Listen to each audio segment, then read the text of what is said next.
Let's take a couple of minutes and we'll walk through some of the navigation settings you may find useful on your Pioneer NEX head unit. Even though your particular receiver may have buttons on the side or across the bottom like this one, the on-screen operation in this demonstration is identical for the following Pioneer NEX models: AVIC 5100 NEX, 5200 NEX, and 5201 NEX. AVIC 6100 NEX, 6200 NEX, 6201 NEX. AVIC 7100 NEX, 7200 NEX, 7201 NEX. AVIC 8100 NEX, 8200 NEX, and AVIC 8201 NEX.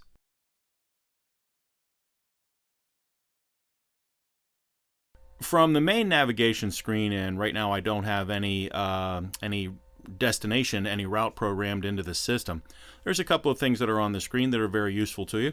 At the top of the screen here, we see the address on the right and left side of the road that we're on right now, and this is the name of the road that we're on right now. This is the audio video window at the bottom of the screen, and we have an option to switch that on or off. If we go to the AV screen, you'll see that we have a navigation window at the bottom of the screen. The two just swap places. I'm going to touch the map button here to go back. And right now I have a compass on the screen. I can choose to open up the trip summary or the trip computer screen and have some other options available to me there while I'm driving. And I can touch the arrow or touch the map button to go back. Now let's take a look at some of the settings here. We'll touch the search function, and across the bottom here we have a couple of interesting settings. First one here is the marker. We'll touch the marker, and this is for creating saved locations. So when you're at home or near your home, you can touch home here and put in that address for a saved location for home. When you drive to work, you can do that same thing here and put in a saved location for work, and it makes it very easy to navigate back to those locations from anywhere you happen to be. We'll go back here.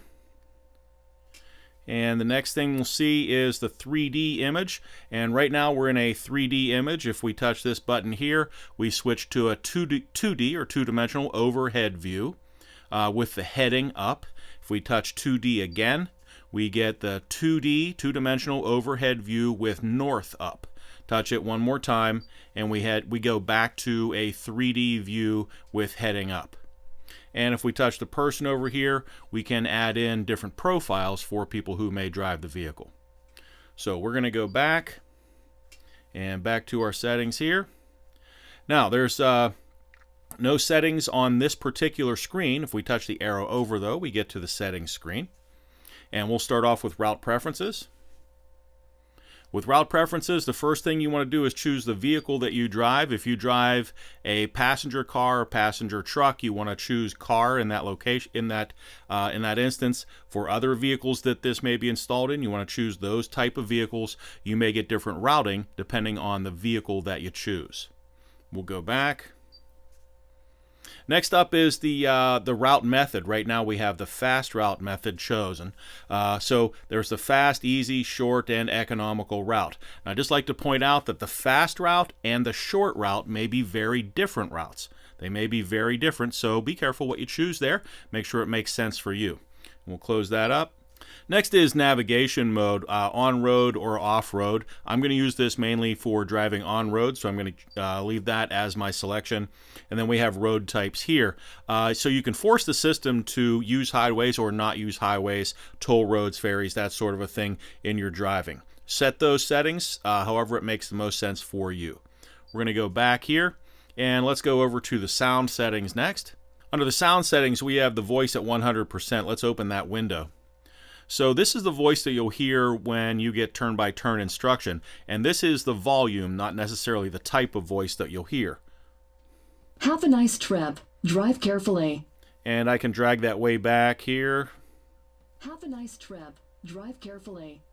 So you want to choose a setting here that works best for you given the road noise and other things that you may hear in your vehicle. Also based on how you have the mute system set up when you're listening to music in the system. And if you need more information about that, be sure to check out the audio settings menu where you can choose to mute or to attenuate the music or whatever you happen to be listening to from the audio system. For right now, we're going to set this back up. Have a nice trip. Have a nice trip. Drive carefully. All right. We'll go back. Next up is the alerts and beeps and dings, and you can choose to have those things be a little louder or a little quieter depending on what you like. And then finally is voice guidance down here, which we can switch on or off. If you don't like voice guidance, you can choose to switch it off. I like to keep voice guidance on. It helps me with navigation. Now, streets can be announced a number of different ways, but we'll look at that in a different screen. And also here is early indication of maneuvers. I generally want to have that switched on so that I get information about making a turn before it's time to make the turn. Next up is verbosity level, and this has 3 different settings. We can choose low, medium, or high. So verbose means the system will talk to you a lot and give you a lot of information about upcoming turns and what else is going on. If you don't want the system to do that, or a little bit less, you can choose medium or minimal, and you'll get a very small amount of indication in the turns and so forth that's happening. So I'm going to keep the system on verbose because I like to get that information from the system, and I'm going to keep my voice guidance switched on. Let's go back now. Now let's check out the warnings. This is a really important one for a lot of people, especially the speed warning here. So let's open that window. The speed warning means that when you go over the posted speed limit, the system can notify you that you've gone over the posted speed limit. And that is the warn when speeding right here. So that can be audio and visual. The system will flash on the screen, and audio will say that you've gone over the speed limit. It can be just visual, where the speed limit flashes on the screen, or if you want, you can disable it completely. For right now, I'm going to leave mine on a visual notification. Now the speed limit when we're driving is always visible. We can switch that on or off if we want to have a speed limit sign there. And here inside and outside of cities, percent of speed limit means when we get a warning up here for the speed limit, we can say outside of cities when we are at maybe 110% of the speed limit is actually when we get the warning, or maybe we get that at 95, 85% of the speed limit. Again, set these things to where they make the most sense for you. We'll close that up and go back. Next up is the navigation map, and there's a couple of important things here to take a look at, and the first is the map display. We have the viewpoint up here, and we'll open this window. We can make it far, normal, close, or manual. So this is how close you get in or far away from your vehicle and how much map you can see. I'm going to leave that on the normal setting for right now. We'll scroll down a little here. I'm going to have landmarks turned on, buildings turned on, 3D terrain is turned on. All of those things make the map much more interesting and detailed for me. But you can certainly switch them on and off if you'd like to. We'll go back here. Next up is the data fields, and this is when we have a route programmed into the system. On the bottom left-hand corner here, there is a little chart, and you can choose what shows up in that chart. So what I have here is the top thing is the time of arrival at the destination. That means maybe 2 p.m. we're going to arrive at the destination. The time to the destination is 35 minutes left until we get there, and then the distance to the destination that counts down as we get a little bit closer. So you can change any of these things or change the order of these things right here. We'll go back.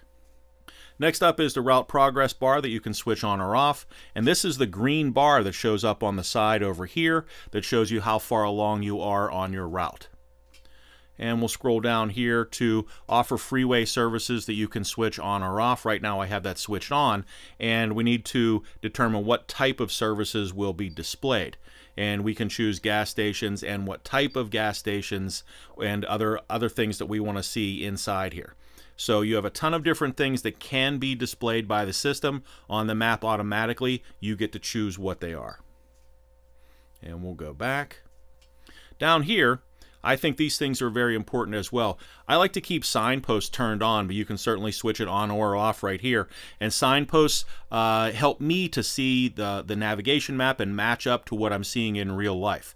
Next up is junction view, and this means that when I come to an intersection and I get turn-by-turn instruction, the system will automatically switch to a close-up view of the intersection and give me the real geometry of the intersection as I drive through it, and then switch back to the map or back to the AV system.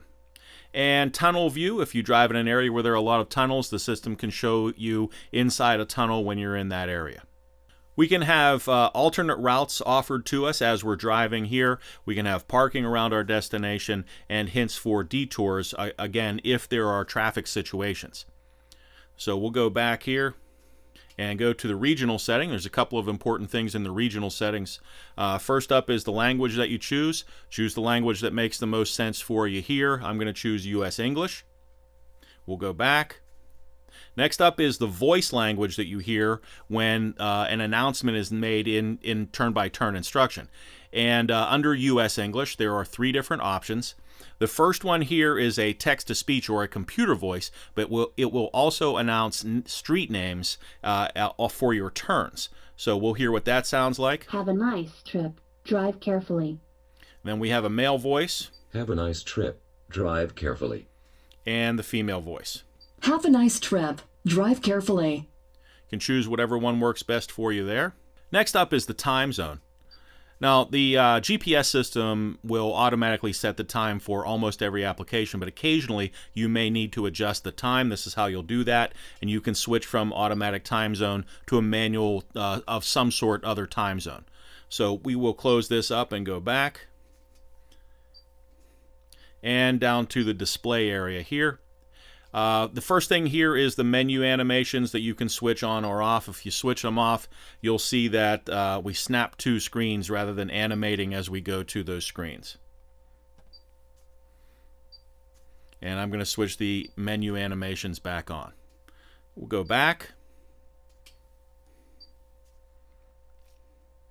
And the last thing we'll look at here is the traffic information. Only selected Pioneer NEX head units have built-in traffic, and those are the head units that have built-in HD radio as well. If your head unit does not have HD radio, the traffic service won't be available to you.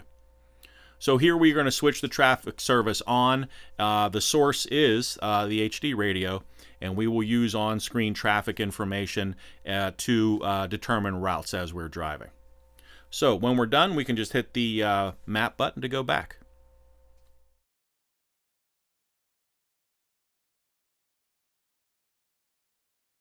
Let's take a couple of minutes and we'll walk through some of the navigation settings you may find useful on your Pioneer NEX head unit. Even though your particular receiver may have buttons on the side or across the bottom like this one, the on-screen operation in this demonstration is identical for the following Pioneer NEX models: AVIC 5100 NEX, 5200 NEX, and 5201 NEX. AVIC 6100 NEX, 6200 NEX, 6201 NEX. AVIC 7100 NEX, 7200 NEX, 7201 NEX. AVIC 8100 NEX, 8200 NEX, and AVIC 8201 NEX.